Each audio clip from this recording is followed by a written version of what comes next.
এক বেচারার দুধের দরকার, গাভীর দুধ। গাভীর দুধ পাবে গাভীর কাছে, ঘুরতেছে বলদের কাছে। রাতের বেলা মেহমান আসছে, খবর টেলিফোন আসছে, দ্রুত কিছু না দিল অন্তত একটু দুধ গরম করে দিল, মেহমানদারি খুব খুশি হবে।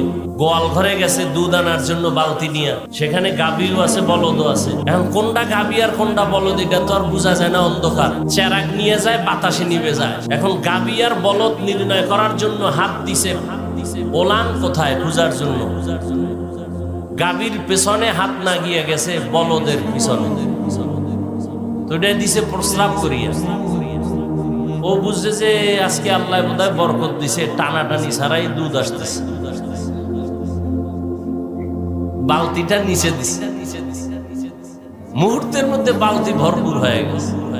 কপাল খুলে গেছে, সান কপাল দহন করা লাগে নাই। ঘরে গিয়া ম্যাডামকে বলতেছে দ্রুত এটা গরম করে ফেলো। ম্যাডামও চেরাক জ্বালাইতে পারে না, অন্ধকারে চুলা আগুন দিয়ে দিছে। তো দুধ গরম আগুনে পড়লে হয় ঘ্রাণ, আর মুতে যদি আগুন লাগে তো এটা তো আরো দুর্গন্ধ বাড়ে।